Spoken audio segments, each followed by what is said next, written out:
जय हिंद दोस्तों, स्वागत है आप सभी का आपके अपने चैनल मार्केट एकेडमी में। दोस्तों, आज के इस वीडियो में हम एक और अपकमिंग मेन लाइन आईपीओ जो कि 4 सितंबर को ओपन होने जा रहा है, उसका डिटेल एनालिसिस करेंगे। दोस्तों, कंपनी का नाम है रत्नावीर प्रिसीजन इंजीनियरिंग लिमिटेड। दोस्तों, इस कंपनी की अभी से ग्रे मार्केट में काफी अच्छी डिमांड नजर आ रही है और जीएमपी भी काफी हाई ट्रेड होता हुआ नजर आ रहा है। इसीलिए दोस्तों, इस कंपनी का डिटेल रिव्यू और एनालिसिस करना बहुत जरूरी हो जाता है। और फ्रेंड्स, इसीलिए हम इस वीडियो में कंपनी की प्रोफाइल यानी बिजनेस मॉडल का डिटेल एनालिसिस करेंगे, कंपनी की वेबसाइट को विजिट कर प्रोडक्ट्स के बारे में और कंपनी के कामकाज को भी डिटेल में डिस्कस करेंगे। साथ ही दोस्तों, इस आईपीओ से रिलेटेड सारी डिटेल्स को डिस्कस करेंगे, पीयर कंपैरिजन करेंगे, वैल्यूएशन के बारे में जानेंगे। साथ ही ये आईपीओ आपको कितने लिस्टिंग गेन्स बना करके दे सकता है, इसकी भी जानकारी लेंगे। आखिर में हम जानेंगे कि इस आईपीओ में हमें अप्लाई करना है या फिर इसे अवॉइड करना है। और दोस्तों, एक और मेन लाइन कैटेगरी का ही आईपीओ है एरोफ्लेक्स, तो उसका आज अलॉटमेंट स्टेटस आउट होने वाला है, तो ये भी जानेंगे कि आपको किस तरीके से उसके अलॉटमेंट को चेक करना है। तो चलिए दोस्तों, वीडियो को बिना देरी के स्टार्ट करते हैं, पर उससे पहले आप हमारे इस चैनल मार्केट एकेडमी को जरूर सब्सक्राइब कर लें। इसमें हम सारे ही आईपीओ का आप देख सकते हैं कि डिटेल रिव्यू और एनालिसिस करते हैं, आप तक सारी जानकारी समय से पहुंचाते हैं। तो प्लीज चैनल को सब्सक्राइब जरूर कर लें, बेल आइकन को क्लिक करना ना भूलें, ताकि आपको जो आईपीओ रिलेटेड इंपॉर्टेंट अपडेट्स हैं वो समय से मिलती रहे। साथ ही दोस्तों, प्लीज एक वीडियो को लाइक जरूर बनता है, उससे हमें काफी ज्यादा मोटिवेशन मिलता है। चलिए दोस्तों, वीडियो को स्टार्ट करते हैं और सबसे पहले डिस्कस करते हैं कंपनी प्रोफाइल को कि आखिर ये कंपनी काम क्या करती है। So friend, this company is incorporated in 2002। Ratnaveer precision engineering limited manufacture stainless steel finish sheets, washers, solar roofing hooks, pipes and tubes. तो दोस्तों, मेनली मैन्युफैक्चरिंग का काम है। अब इसमें ये स्टेनलेस स्टील से जो चीजें बनती है, जैसे फिनिश शीट्स हो गई, वॉशर्स हो गए, सोलर रूफिंग हुक्स हो गए, पाइप्स, ट्यूब्स, साथ ही अभी रिंग के बिजनेस में भी उतरी है कंपनी, रिंग्स वगैरह की भी मैन्युफैक्चरिंग का काम करती है। And the company manufactures stainless steel based products for automotive, solar power, wind energy, power plants, oil gas, pharmaceutical, sanitary, plumbing, instrumentation, electronics, architecture, building and construction, electrical appliances, transportation, kitchen appliances, chimney liners and other industries। तो दोस्तों, सबसे जो important और जो positive point है इस company के साथ एसोसिएटेड वो ये है कि इतने सारे डाइवर्सिफाइड और डिफरेंट डिफरेंट सेक्टर्स को कंपनी कैटर करती है। अब कंपनी के जो प्रोडक्ट्स हैं स्टेनलेस स्टील बेस्ड, उसमें ये इतने सारे जो अलग अलग सेक्टर्स हैं उनको अपने प्रोडक्ट्स को सप्लाई करती है, उन्हें कैटर करती है। तो इस तरीके की जो कंपनी होती है मैन्युफैक्चरिंग या फिर इंडस्ट्रीज होती है इस तरीके की, जो कि इस तरीके के प्रोडक्ट्स को मैन्युफैक्चर करती हैं, जो बहुत ही ज्यादा डिफरेंट और डाइवर्सिफाइड सेक्टर्स को कैटर करती हैं, तो उनका जो ऑर्डर बुक होती है उसमें भी हमेशा ऑर्डर्स होते हैं। साथ ही क्योंकि जो फोलियो है वो बहुत ज्यादा डाइवर्सिफाइड होता है, तो रिस्क बहुत ज्यादा कम हो जाता है। तो इस तरीके की कंपनी लॉन्ग टर्म में काफी अच्छा परफॉर्म करती है।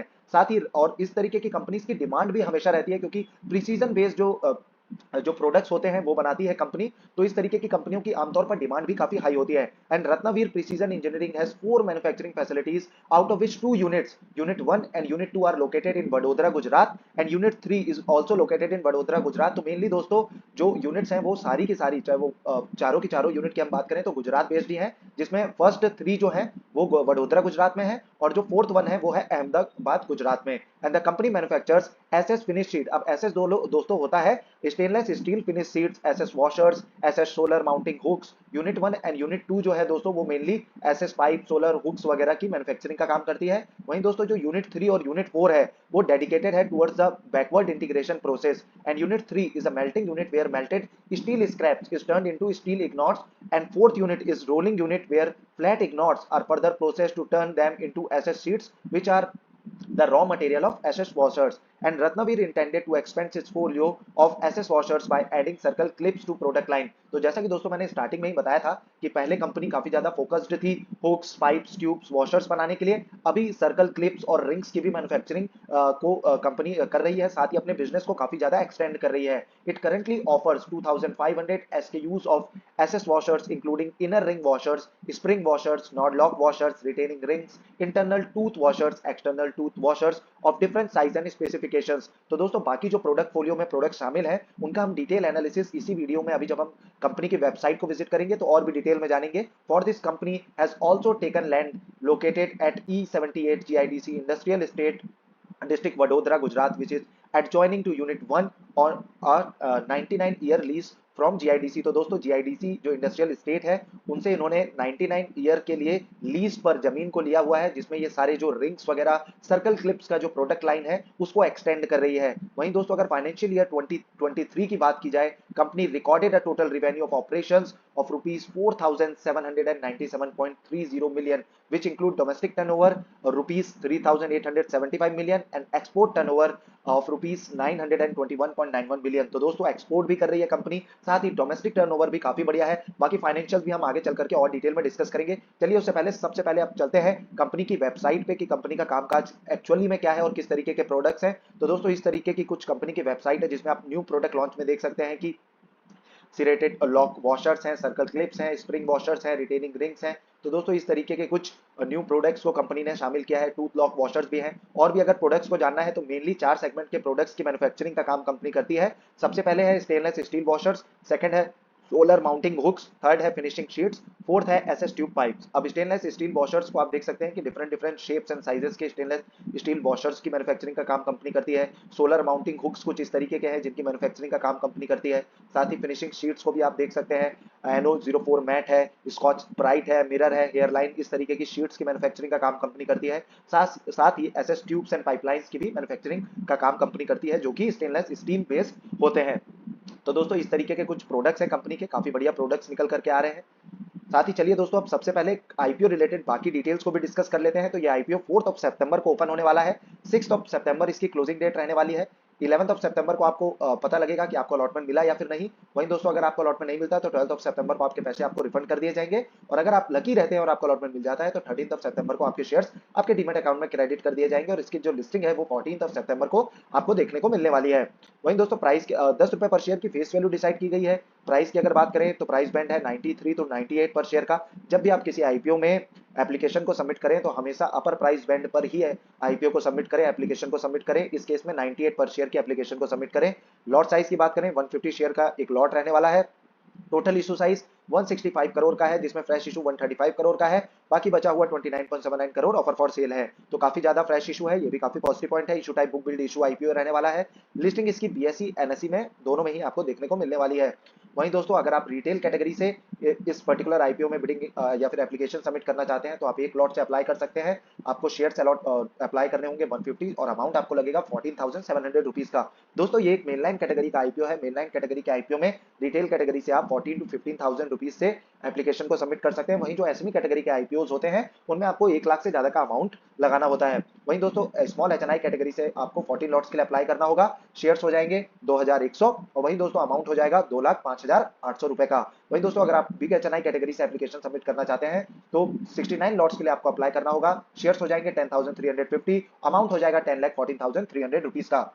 अब दोस्तों काफी सारे डाउट्स अभी आज और कल में ही आए थे कि हम रिटेल कैटेगरी से अप्लाई करें या फिर अगर एचएनआई कैटेगरी से अप्लाई करना है तो स्मॉल एचएनआई कैटेगरी से अप्लाई करें या फिर बिग एचएनआई कैटेगरी से अप्लाई करें। तो देखिए एचएनआई कैटेगरी में 15% का एलोकेशन होता है, अलॉटमेंट होना होता है, ये जो कोटा है वो रिजर्व होता है। तो इसमें 5% का जो कोटा है वो स्मॉल एचएनआई कैटेगरी के लिए होता है और जो 10% का कोटा है वो बिग एचएनआई कैटेगरी के लिए होता है। तो अगर आपके पास ज्यादा अमाउंट है, 10 लाख से ज्यादा का अमाउंट है, तो आप बिग एचएनआई कैटेगरी से अप्लाई कर सकते हैं। इसमें बिडिंग भी काफी ज्यादा आती है पर अलॉटमेंट के चांसेस थोड़े से ज्यादा होते हैं, पर सबसे ज्यादा चांसेस होते हैं रिटेल कैटेगरी में, क्योंकि दोस्तों रिटेल कैटेगरी में 35% का कोटा होता है। पर क्योंकि दोस्तों इसमें आप अमाउंट कम लगा सकते हैं तो आपको प्रॉफिट काफी कम होता है। और एक और बहुत ही जरूरी बात है कि अगर आप रिटेल कैटेगरी से इस आईपीओ में या फिर किसी भी आईपीओ में अप्लाई करते हैं तो मिनिमम लॉट के लिए अप्लाई करें और मैक्सिमम प्राइस बैंड पे अप्लाई करें। मतलब अगर आप रिटेल कैटेगरी से अप्लाई कर रहे हैं तो एक ही लॉट के लिए अप्लाई करें, क्योंकि जो भी अच्छा आईपीओ है अगर वो ओवर सब्सक्राइब हो रहा है तो अगर आप 12 लॉट के लिए अप्लाई करें, 13 के लिए अप्लाई करें या फिर 10 के लिए अप्लाई करें, अगर आपकी किस्मत अच्छी रहती है और आपको अलॉटमेंट मिलता है तो एक ही लॉट मिलेगा। क्योंकि जो सेबी के न्यू रूल्स हैं वो ऐसे हैं कि ज्यादा से ज्यादा रिटेल पार्टिसिपेशन हो, ज्यादा से ज्यादा रिटेल इन्वेस्टर्स जो हैं उनको लॉट को अलॉट किया जाए। तो इसीलिए दोस्तों मिनिमम बिडिंग पर ही, मिनिमम लॉट्स के लिए अप्लाई करें। रिटेल से करना है तो एक लॉट के लिए, स्मॉल एचएनआई से करना है तो 14 लॉट के लिए, बिग एचएनआई से करना है तो 69 लॉट के लिए। और ये हर आईपीओ में अलग अलग होता है प्राइस के आधार पर। बाकी दोस्तों कैटेगरी वाइज अलॉटमेंट के पूरे प्रोसीजर को समझने के लिए आप आई बटन पे क्लिक करें, इस वीडियो को जरूर देखें, उसके बाद आपको इससे रिलेटेड कोई भी डाउट नहीं रहेगा। चलिए दोस्तों आगे अब सबसे जरूरी डेटा जो है कंपनी के फाइनेंशियल्स को चेक करना, उसे चेक कर लेते हैं। तो एसेट्स की अगर हम बात करें साल 2021 से साल 2023 तक लगातार बढ़ते हुए नजर आए हैं, जो कि काफी पॉजिटिव पॉइंट है। रेवेन्यू भी लगातार बढ़ रहा है, 364 करोड़ से बढ़कर के 481 का हो गया, जो कि काफी बढ़िया है, मैसिव है। प्रॉफिट्स भी लगातार कंसिक्यूटिवली बढ़ते हुए नजर आए हैं, काफी बढ़िया ग्रोथ नजर आ रही है। 5 करोड़ के थे अभी बढ़ करके 25.04 करोड़ के हो गए हैं। नेटवर्थ भी लगातार बढ़ रही है, रिजर्व सरप्लस भी कंपनी ने बढ़ाए हैं। पर एक जो कंसर्न वाला फैक्टर है वो ये है कि कंपनी के पास डेट काफी ज्यादा है। 150 करोड़ का था, जो कि बढ़ करके 229.99 करोड़ का हो गया है। पर दोस्तों क्योंकि कंपनी ऑपरेट करती है हैवी एसेट मॉडल, जो बिजनेस मॉडल होता है उसमें, तो आमतौर पर इस तरीके की जो कंपनीज होती हैं उनमें थोड़ा सा डेट ज्यादा होता है, पर फिर भी डेट को एक कंसर्न वाला फैक्टर जरूर माना जाएगा इस पर्टिकुलर आईपीओ में। मार्केट कैप की बात करें तो 475.29 करोड़ का मार्केट कैप है। आरओई कंपनी काफी बड़ी ऑफर करती है 29.12 का। आरओसी भी डिसेंट है 12.62% का। डेट टू इक्विटी जो कि कंसर्न वाला फैक्टर है वो है 2.17 का। अर्निंग पर शेयर 7.26 का है। रिटर्न ऑन नेटवर्थ 29.12 का है। तो दोस्तों ओवरऑल देखा जाए तो फंडामेंटल और फाइनेंशियल भी अच्छे नजर आ रहे हैं। कंसर्न वाला एक फैक्टर है वो है दोस्तों डेट। अब ऑब्जेक्ट्स ऑफ द इशू को भी डिस्कस कर लेते हैं। तो कंपनी ने जो पॉइंट्स दिए हैं उसमें सबसे पहला है funding the working capital requirements of the company, and second point है जनरल कॉर्पोरेट पर्पस। चलिए दोस्तों, अब सबसे जरूरी एक और डेटा होता है जिसे चेक करना बहुत अहम होता है। उससे हमें यह भी आइडिया लगता है कि लिस्टिंग गेन्स के लिए कंपनी ने कितने स्लॉट छोड़े हैं, मतलब किस वैल्यूएशन पे कंपनी अपने आईपीओ को लेकर के आई है। ये आइडिया हमें लगता है पी रेशियो से। तो पी रेशियो इसका है 12.81 टू 13.50। अब दोस्तों इसके सेक्टर को, जो इसी सेक्टर को बिलोंग करने वाली बाकी कंपनीज है जैसे एमएम फॉर्जिंग है, मैनॉन बियरिंग्स है, वेनस पाइप है, ये मेनली बियरिंग्स, पाइप्स और छोटे छोटे जो प्रोडक्ट्स हैं, प्रीसीजन इक्विपमेंट्स हैं, उनकी मैन्युफैक्चरिंग का काम करती हैं। तो इस सेक्टर को बिलोंग करने वाली ये कंपनी है जो है रत्नवीर प्रिसीजन। तो इसका पी रेशियो है 13.50 का। बाकी का अगर आप देखें तो 18.08 है, 23.84 है, 65.73 का है। तो इस हिसाब से काफी रीजनेबल वैल्यूएशन पे कंपनी अपने आईपीओ को लेकर के आई है, जो कि काफी पॉजिटिव पॉइंट है। वहीं दोस्तों रत्नवीर क्योंकि मेटल सेक्टर पे भी बिलोंग करने वाली कंपनी है, स्टेनलेस स्टील प्रोडक्ट्स की मैन्युफैक्चरिंग करती है, तो और भी जो कंपनीज हैं स्टील रिलेटेड जैसे JSW steel, Tata steel, APL, Apollo tubes, Jindal stainless steel, तो दोस्तों इस तरीके की कंपनीज के भी पी रेशियो को डिस्कस कर लेते हैं। तो आप देखेंगे कि सभी का पी 33, 10, 79, 28, 19, 54 के अराउंड ट्रेड हो रहा है, जबकि जो आईपीओ है रत्नवीर का ये आया है 13 के वैल्यूएशन पे। तो काफी रीजनेबल वैल्यूएशन पे आईपीओ आया हुआ है। तो कंपनी ने तो अच्छे लिस्टिंग गेन्स के लिए स्लॉट को छोड़ा हुआ है, तो काफी अच्छा ही परफॉर्म कर सकता है, काफी अच्छे लिस्टिंग गेन्स दे सकता है। तो इस आईपीओ को ट्रैक पर जरूर रखें। चलिए दोस्तों, अब एक और बहुत ही महत्वपूर्ण जो डेटा होता है उसे चेक कर लेते हैं। वो है दोस्तों करंट जीएमपी को चेक करना कि किस तरीके की ग्रे मार्केट में कंपनी की डिमांड निकल करके आ रही है। तो दोस्तों अगर जीएमपी की हम बात करें, आप देख सकते हैं रत्नवीर प्रिसीजन इंजीनियरिंग आईपीओ जो कि मेनलाइन कैटेगरी का आईपीओ है, इसका प्राइस है 98 का, जीएमपी चल रहा है 12 का। एस्टिमेटेड लिस्टिंग गेन्स निकल करके आ रहे हैं 12.24% के।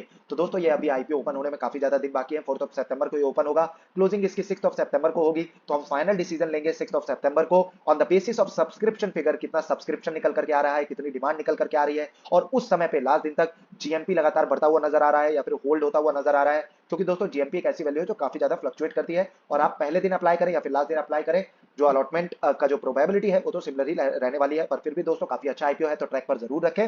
फाइनल डिसीजन हम भी अपने कम्युनिटी पोस्ट पर आपको अपडेट कर देंगे, और 6 सितंबर को 12 बजे से पहले ही। वहीं दोस्तों जब भी आप किसी भी आईपीओ में एप्लीकेशन को सबमिट करें तो प्लीज खुद की ओन रिसर्च भी करें, वो अपने फाइनेंशियल एडवाइजर की सलाह लेना बिल्कुल ना भूलें। चलिए दोस्तों, बाकी भी जो आईपीओ है उनके करंट जीएमपी को चेक कर लेते हैं। तो बेसिलिक फ्लाई स्टूडियो जो एसएमई कैटेगरी का आईपीओ है, वो इस साल का वन ऑफ द मोस्ट धमाकेदार आईपीओ होने वाला है, जिसका जीएमपी 150 के अराउंड ट्रेड होता हुआ नजर आ रहा है। अभी से एस्टिमेटेड लिस्टिंग गेन्स 154.64% की लिस्टिंग शो कर रहे हैं। सब्जेक्ट टू सौदा रेट आप देख सकते हैं कितना मैसिव है, 1,36,800 रुपीज का ये आईपीओ 1 सितंबर को ओपन होगा। इस पे हमने डेडिकेटेड वीडियो ऑलरेडी अपने चैनल पे अपलोड किया है, आई बटन पे क्लिक कर इस वीडियो को जरूर चेकआउट कर सकते हैं। दोस्तों इस पे 2 से 3 गुना पैसा बनता हुआ नजर आने वाला है, तो इस पे आप जरूर एप्लीकेशन को सबमिट करें। ऋषभ इंस्ट्रूमेंट की बात करें, बहुत ही बढ़िया, ये भी मेनलाइन कैटेगरी का आईपीओ है, 76 का जीएमपी चल रहा है, लगातार जीएमपी बढ़ता हुआ नजर आया है, 17.23% के एस्टिमेटेड लिस्टिंग गेन्स नजर आ रहे हैं 2000 का, और वहीं 28,000 का आप कह सकते हैं कि एचएनआई कैटेगरी से सब्जेक्ट टू सौदा रेट चल रहा है, जो कि काफी बढ़िया है। ये आईपीओ 30 अगस्त को ओपन होता हुआ नजर आने वाला है।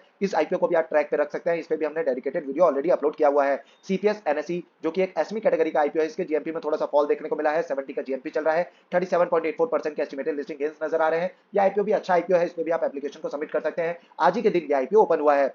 वहीं दोस्तों विष्णु प्रकाश आईपीओ की बात करें, 60 का जीएमपी हो गया है, काफी अच्छा इसमें जीएमपी में उछाल देखने को मिला है, ये आईपीओ क्लोज हो चुका है। और वहीं दोस्तों इस पे भी हमने डेडिकेटेड वीडियो अपलोड किया है। एरोफ्लेक्स इंडस्ट्रीज की हम बात करें तो इस पे भी जीएमपी काफी बढ़िया नजर आ रहा है, 70 का जीएमपी है, एस्टिमेटेड लिस्टिंग गेन 64.81% की लिस्टिंग शो कर रहे हैं। आज इसका अलॉटमेंट स्टेटस आउट होने वाला है। अलॉटमेंट की आपको अगर स्टेटस चेक करना है तो आप इसके जो रजिस्ट्रार वेबसाइट है लिंक इन टाइम उसमें जाना है, यहाँ एरो पे क्लिक करना है, यहाँ पे 8 बजे के बाद किसी भी समय अलॉटमेंट आउट हो सकता है। यहाँ पे आपको जब एरोफ्लेक्स इंडस्ट्रीज दिखाएगा उसे क्लिक करना है, पैन कार्ड नंबर डालना है और सर्च करेंगे तो आपको अलॉटमेंट की जानकारी मिल जाएगी कि आपको एरोफ्लेक्स इंडस्ट्रीज में आईपीओ जो है वो अलॉट हुआ या फिर नहीं हुआ।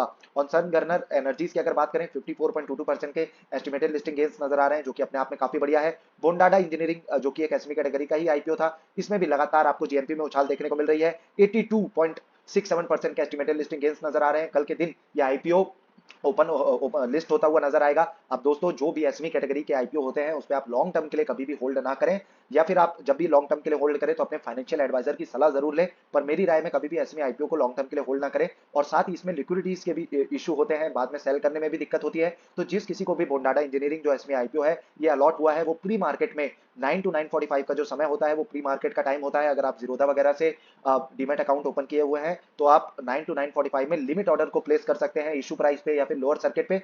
जिस भी प्राइस पे इसे ओपन होना होगा 10 ओ क्लॉक पे, उसी आईपीओ उसी टाइम पे और उसी प्राइस पे 9:45 में ये आईपीओ जो है वो एग्जीक्यूट हो जाएगा। आपका ये जो सेलिंग प्रोसेस है वो एग्जीक्यूट हो जाएगी प्री मार्केट में, आप उसी से प्रॉफिट लेकर के प्रॉफिट बुक कर सकते हैं।